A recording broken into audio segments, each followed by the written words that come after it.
Occasionally, we get to a video that's just so dumb that your mouth just hangs open in disbelief, and this is one of those videos. I don't even know what to say at this point, so I'm just going to leave it to you to experience it on your own. Hopefully someone has an explanation in the end, because I just can't. I just can't.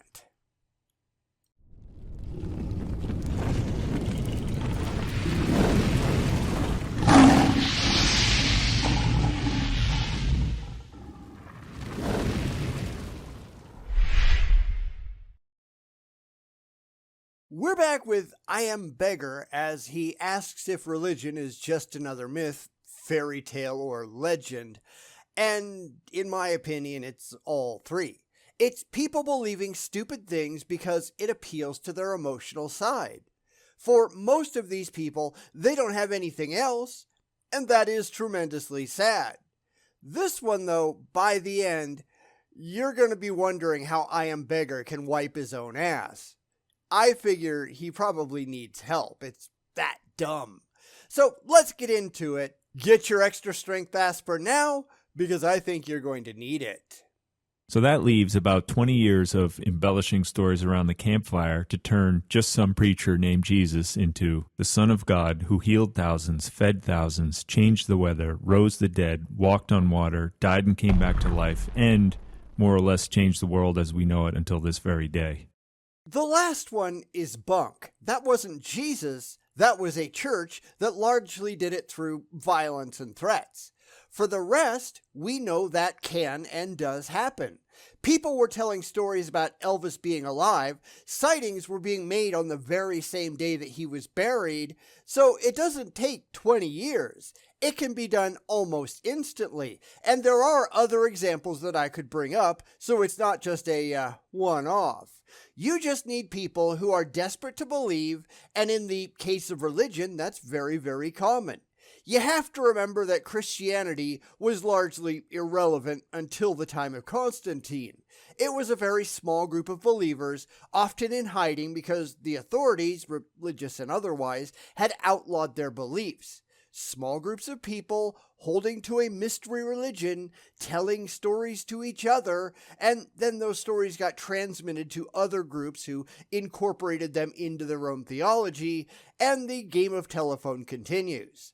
Remember, his entire timeline is just nonsense. We covered that last time. But even 20 years seems perfectly reasonable given the actual circumstances. People who didn't witness anything, people who didn't demonstrably ever know a real Jesus, people just huddled in a room, afraid for their lives, telling stories to each other. I mean, David Koresh convinced a whole lot of people that he was the Son of God in less than 2 years. It's really not that hard when people are gullible and just really want to believe.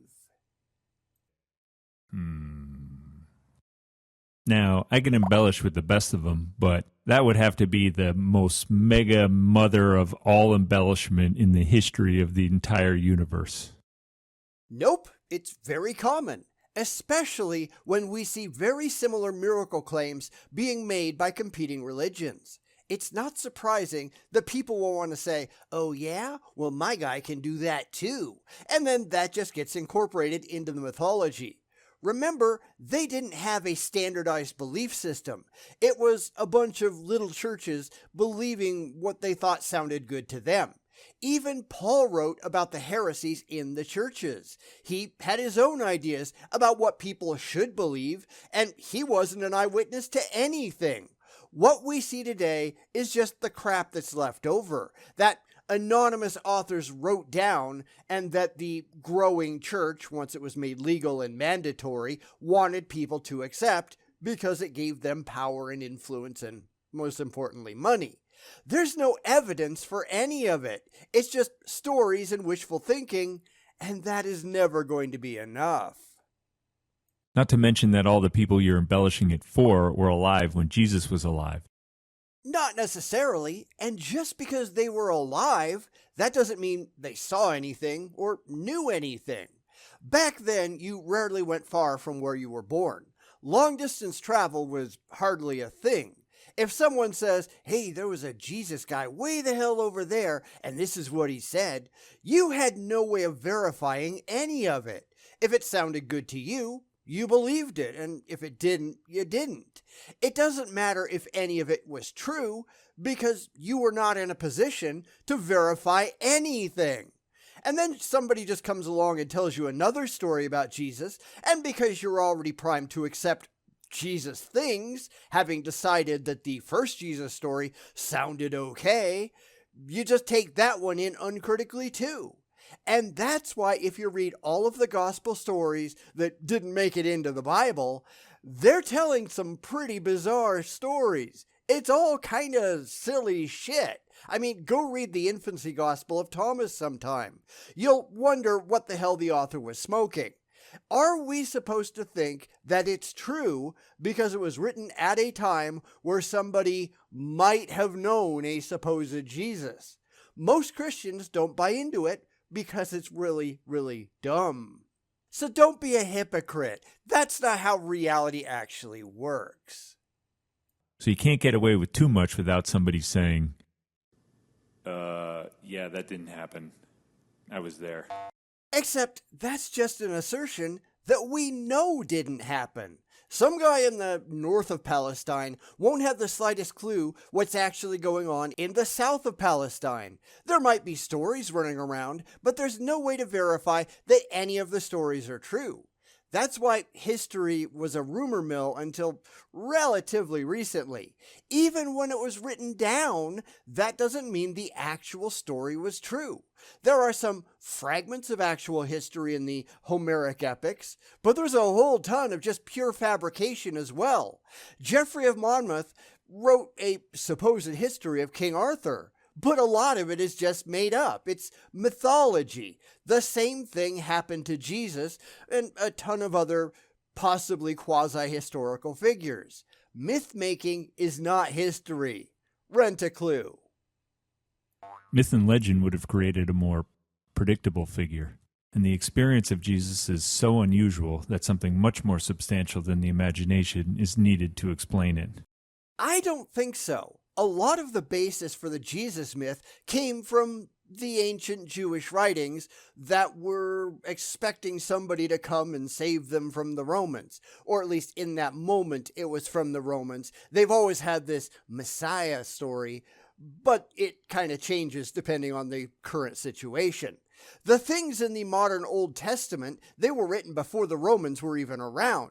The Jews just assumed that they must mean the Romans, and that was probably a moving target over the years, and Jesus would have to save them from the current threat that they faced, whatever that happened to be.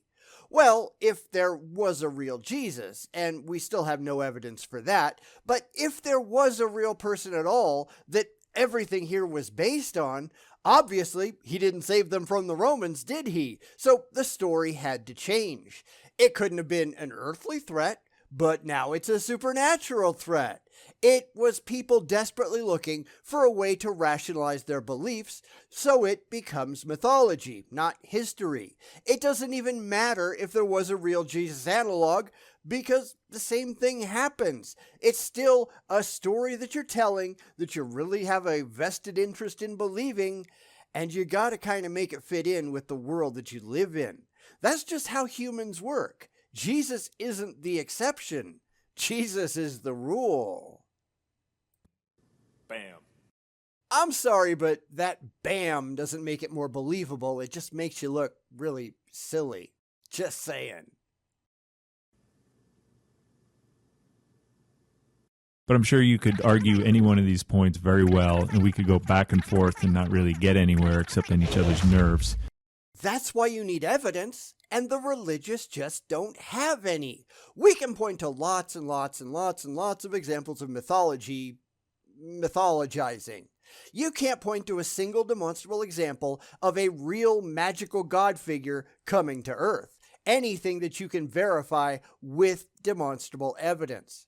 Now, I can't say absolutely that it didn't happen, but we sure can't come up with any rational reason to think that it did. We understand the human desire to believe, and human emotional foibles. Just because you've hit on a story that you really like for emotional reasons, that doesn't make it true. So all the pressure is on you to prove that the things that you believe actually happened. Do something to prove your claims, okay? Because I don't think you can. And we got to stop doing that. Seriously. But we're missing the point here. It really has nothing to do with any of this. So forget about all this. What it all boils down to is this.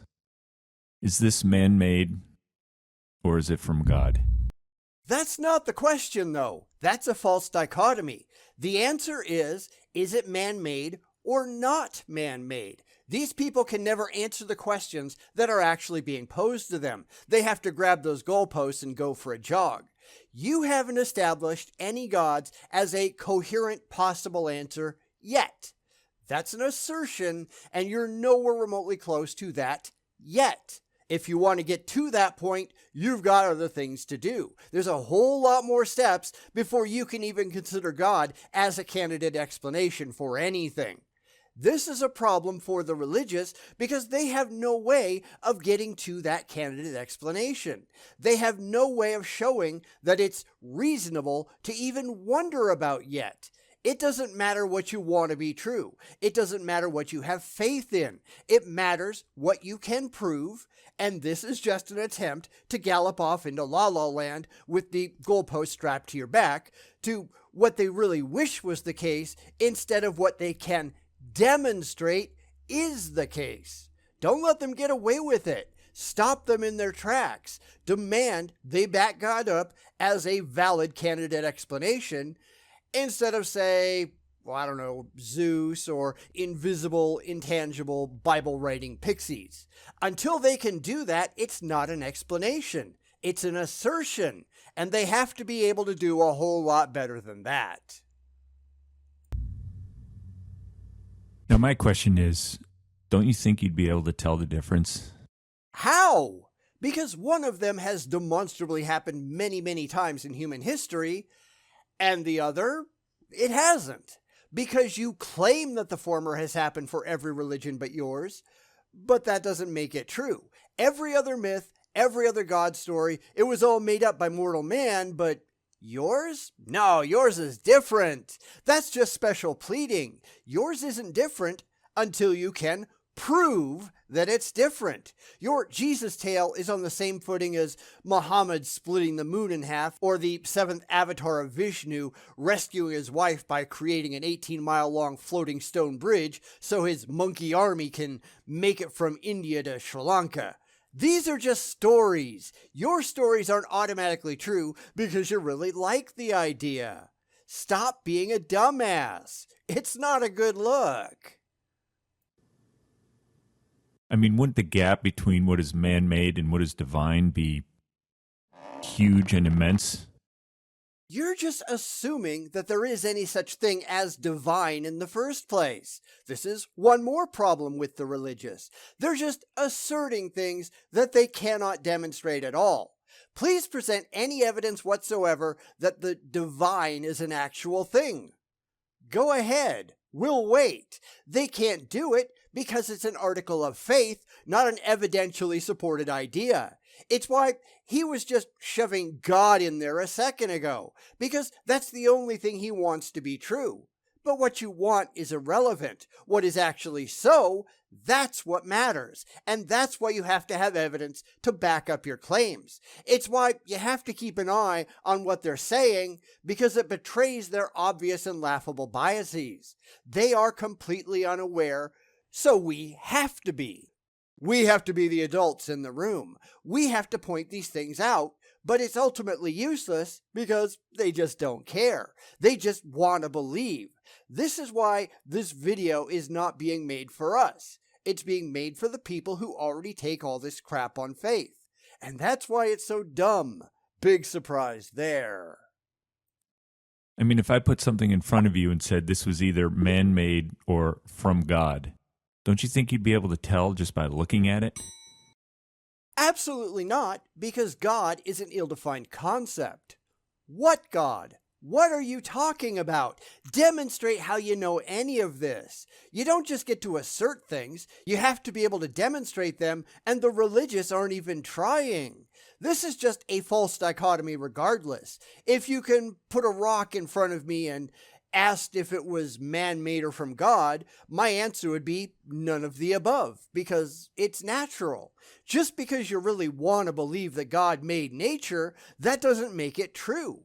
You have to be able to prove it, and you just can't. I'm not interested in your bald assertions or your stupid blind faith. You don't just get to say, God done it, because you really like the idea. That's an empty, unsupported idea until you can come up with evidence, and let's be honest, you don't have any. You're not even trying to find any. If you did, you wouldn't need faith, and this is just stupid. Try to get to something a little more intelligent if you would, please. But I'm not holding my breath.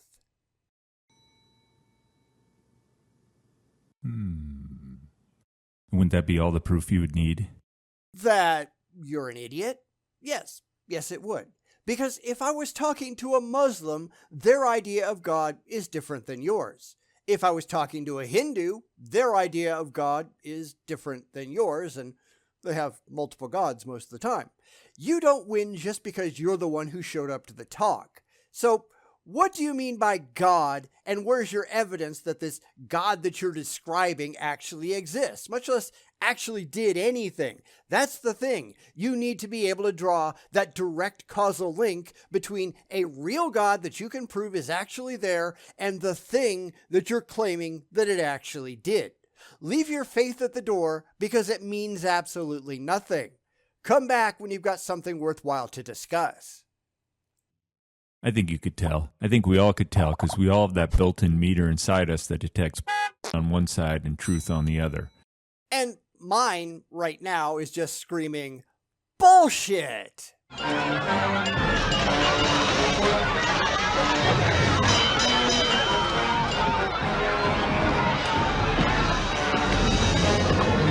Listen to me. Your crew is in complete control of the situation. Trust me, there's absolutely nothing to worry about. That's the problem. You've got a broken bullshit detector. That's why we're looking for evidence, and you don't have any. If you could support your claims in any way that was independently verifiable, we wouldn't say. But you can't. This is why you're just making claims and hoping everybody else is just going to play along. And I'm sorry, but we're not playing that game. Put up or shut up. And I'm honestly not thinking he's going to do either one, do you? And truth is what we're looking for here. So I challenge you, a friendly challenge in peace. Google the Sermon on the Mount, and actually read the thing. And what makes you think we haven't done that?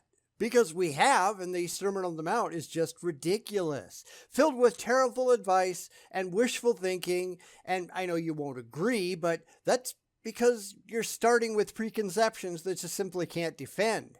Maybe he's going to go into some more details in a moment, I don't know, but I certainly hope so. But the Sermon on the Mount is not a good place to start with anything. Don't take any care for tomorrow. Yeah, that's just stupid. God will take care of you like he does for the birds. You do know that most birds in the wild die real fast, right?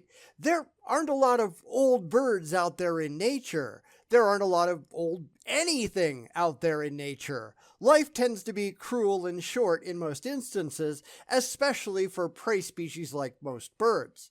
Sorry, but I'm going to care about tomorrow. I'm going to work hard to make sure I and my family are well cared for. I'm better at it than any god is. Demonstrably so. You're just an idiot. Don't worry, it'll only take you about 3 minutes. And ask yourself, what the hell does that even mean? That is not a valid English sentence. He cannot be truth. You could ask if what he says is true, and I'd say no, but he in and of himself cannot be truth. You can't even prove that he was even real. What the hell is wrong with you? Or is asking that question just uncorking a barrel full of worms? I'm sure an evaluation of that would be 10 times the length of his original video, so I'm not going to do that. But maybe that might be interesting. I don't know. Nobody can tell you what is truth or not. You have to see it for yourself. That is not how that works. Someone can say, well, here's the truth, and here's all the evidence that demonstrates that it is, in fact, true. And of course, you can go and check it out for yourself if you want to, although you don't necessarily have to, although depending on the claim, you probably should. Someone can tell you the truth and show that it is, in fact, true, without you seeing that it is, in fact, true for yourself. You're just wrong once again, which is not exactly a surprise. That really is where this guy has so many problems, because he starts with the unsupported preconception that all of his beliefs are automatically true, and he expects everyone in his audience to just take him at his word, when that is absolutely stupid. Every place that he said something, he's been wrong, and demonstrably so. This guy is a complete moron. Most of them are. Why can't we get any intelligent apologists? Anybody with a brain? Anybody with evidence? Anybody who actually has a fucking clue what they're talking about? Oh, right, because they just don't exist. And if something sticks with you the rest of the day or the rest of the week, that's God. That's bullshit. That's just another assertion thrown out there because it appeals to him on an emotional level. That doesn't make it true, and he's pretending that he cares about truth. We know he doesn't. None of them do, but he's at least playing make-believe. In reality, truth is what you can actually defend with evidence in the real world, and he has none of that at all. Just because something sticks with you, that doesn't make it true. There's all kinds of stories and movies that I saw as a child that have stuck with me throughout my entire life, but none of it is actually true. It's all fantasy. This guy doesn't know what truth is, and that's hardly a surprise either, is it? Because God is truth. You can't make that up. You just did. And this is why the religious look so stupid, because this is the limit of their intellectual ability. Duh, it sounds good to me. What the hell is wrong with you? I mean, seriously, what in the hell is wrong with you? How stupid can you possibly be? And that's another rabbit hole that we probably don't want to go down, because there's only so many hours in the day, and I've got better things to do, and I hope you do too. After that, he just throws up some quotes, and that's worthless, so we're just going to end it here. Honestly, is it worth doing any more of I Am Beggar in the future? I mean, I'm already kind of committed to doing one more, thanks to Clayton Vino for suggesting it, but after that, I feel like my brains are just dribbling at my ears. How dumb can one person be? Let me know in the comments if you think you have an answer, because they just keep topping themselves. It's like it's a competition, the Nobel Prize for Ultimate Stupidity, and there's got to be a massive cash prize for this, given how many people are obviously competing for it. What the hell is wrong with these people? I'm really confused. These people have serious problems upstairs. I can come up with no other explanation than that. Maybe this is why the world is as screwed up as it is. Let me know your comments down below. I probably am going to go lay down, because this is just really pathetic.